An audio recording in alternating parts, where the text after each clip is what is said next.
Thank you so much for listening to Rewiring Health.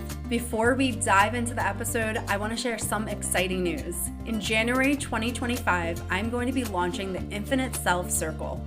This is a membership community where women just like you who have spent years abandoning themselves, spent years putting themselves last, prioritizing others' needs before their own, and silencing themselves in the process, who have dealt with health impacts of stress by living like this, are ready to step into the new version of themselves. This is a membership community where you will gain support from other women just like you who are wanting more in their life, wanting to feel fulfilled, a sense of purpose in their life, and feel like they have a sense of calm and inner peace for maybe the first time in a long time. If this resonates with you, I invite you to check out Infinite Self Circle.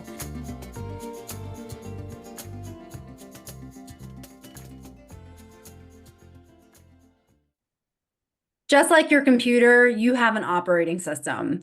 And much like your computer, you're only as good as your operating system. Things will only function as well as your operating system functions. And what ours is our subconscious mind. Our subconscious mind dictates our beliefs. It is literally the lens in which we see the world. And when we're living with a subconscious mind that we're not even aware of, and we hold on to these beliefs that we maybe have had since we're children, our lives, our behaviors, our thoughts, and our patterns will completely be dictated by those beliefs. And one set of beliefs that affects so many people is this people-pleasing tendency. And much of these patterns were things we were exposed to in our childhood, such as if you have nothing nice to say, then don't say anything at all. And be kind to everybody. And to change your behavior in order to make other people comfortable, to fit into the crowd, to feel this sense of belonging because you're going along with the social norms. And these are all things that maybe were subtle, but they were instilled in us when we were children. And we hold on to these beliefs that we have to be nice to everyone. We hold on to these beliefs that it's selfish if we maybe take time for ourselves, or if we set up boundaries, that's going to hurt someone's feelings. And then that puts us in this really uncomfortable feeling ourselves. And this then warps into these people-pleasing tendencies where we feel like others' needs, others' values, and others' opinions and others' energy is more important than our own. So then we start self-sacrificing. We try to just keep everything smooth in relationships, even if it means that we stay silent. It means that maybe we become a chameleon and we kind of just mold ourselves to fit into the conversation so that we don't ruffle any feathers or cause anybody to feel any kind of ill will towards us. And we hold ourselves responsible for others' emotions. And this becomes such a burden if you are someone who tends to be a people pleaser. And it doesn't come without a cost. The cost is these three things I'm going to share with you today. As someone who has spent much of my life as a people pleaser, I wasn't even aware that this was all intertwined. There were so many things that I experienced, but didn't realize that it was all coming from these people pleasing tendencies that I was living with.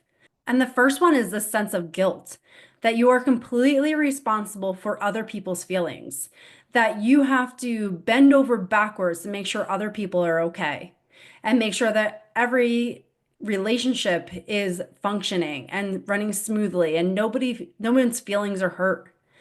This sense of guilt comes with feeling like you are rehearsing everything you had just said. You had a conversation and you're wondering, okay, how did they perceive it? Oh, I hope it didn't come off like that. Oh, I feel bad if they took it that way. It wasn't how I intended. Oh, I would feel awful. This dialogue that we get into our heads and feeling just guilty for things that maybe weren't even anything offensive, but we take on this burden like it's our responsibility at all times to make sure everyone is okay, even if it means that we're not okay. And because we take on that burden for everything outside ourselves, then comes number two, which is a sense of resentment.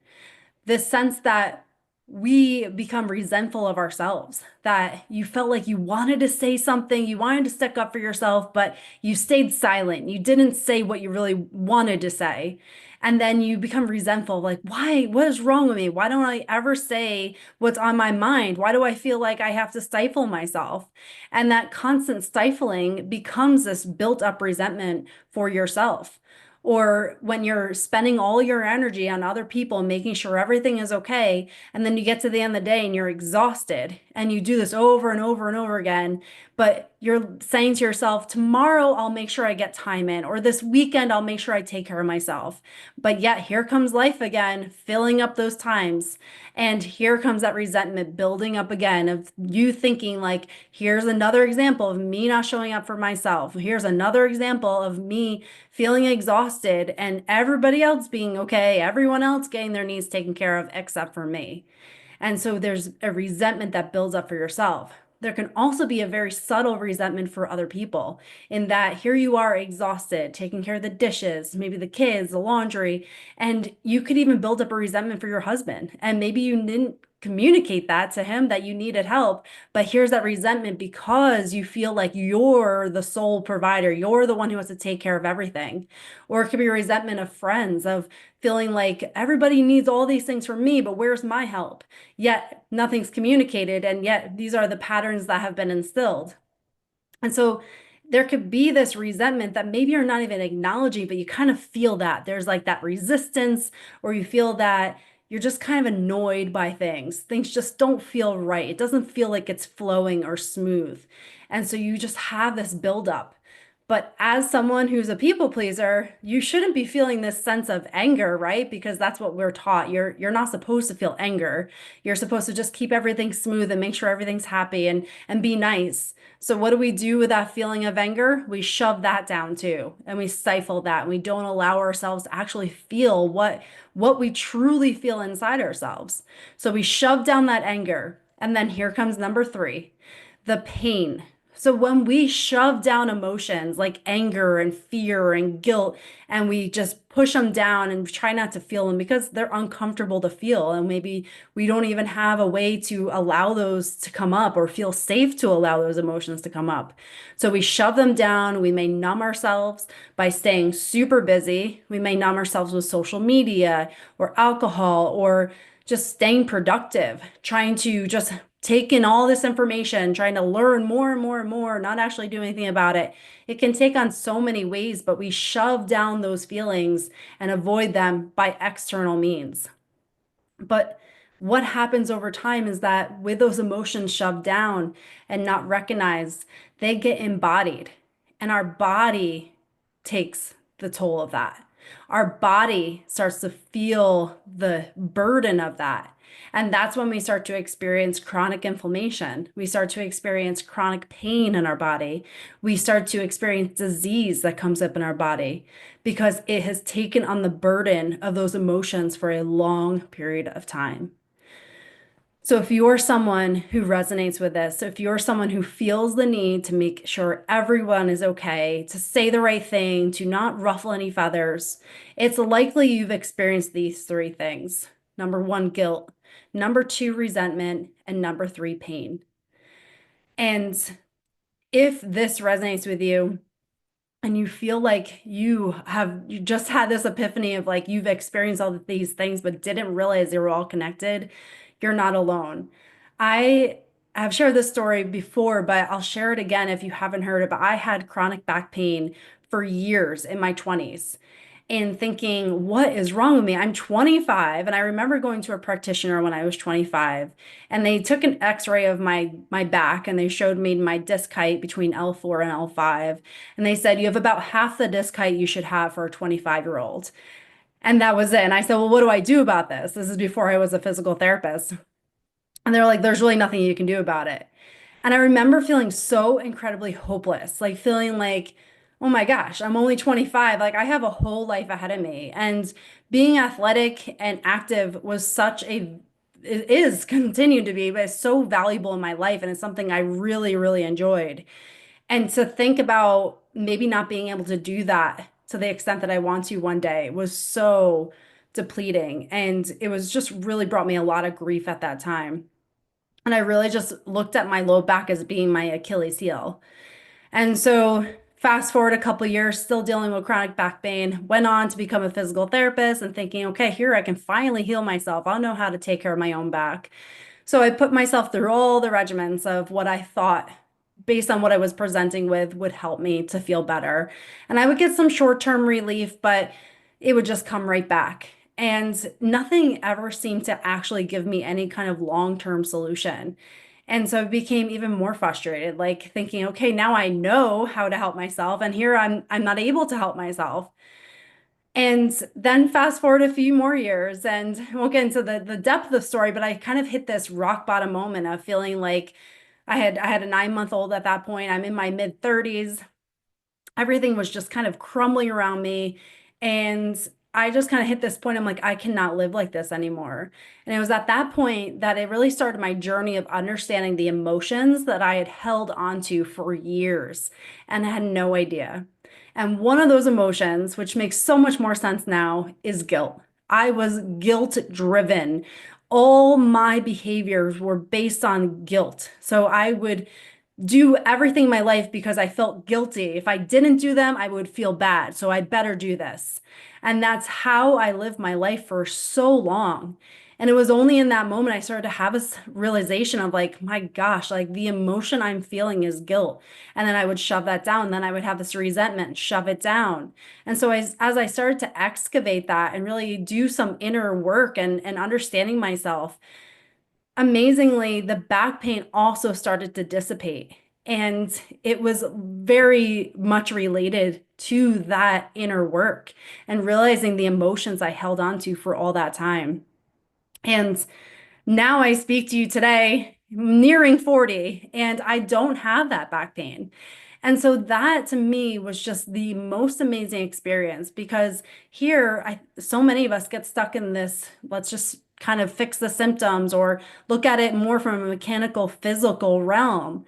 But if we don't address the underlying cause of all these things, we're only leading ourselves down a path of having continued experiences of pain. And that's just the physical manifestation, not even talking about all the other things that come along with that.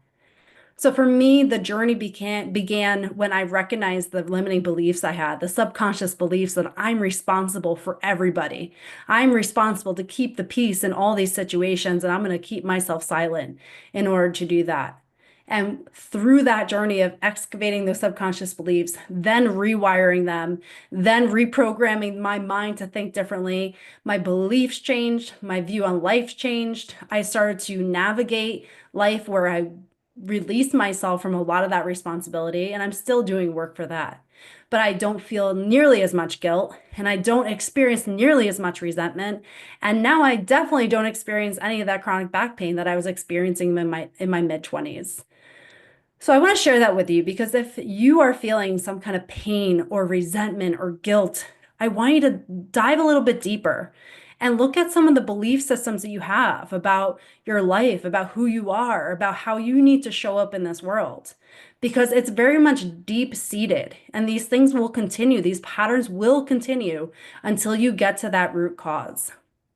And so this for me was the game changer in my life. And I still continue to do work in those realms. But this is something that unless you're going to dive into that, you can only really expect the same patterns to continue your life, just maybe in different ways.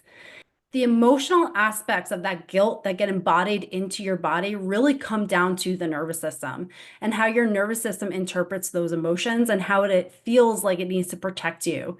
And that is truly where that link comes in from the body. And so I'm so excited to share with you that this month in Infinite Self Circle, we are diving into everything nervous system, learning how to regulate your nervous system, learning how to release some of those emotions, and learning how to feel a more sense of calm and sense of safety within your body.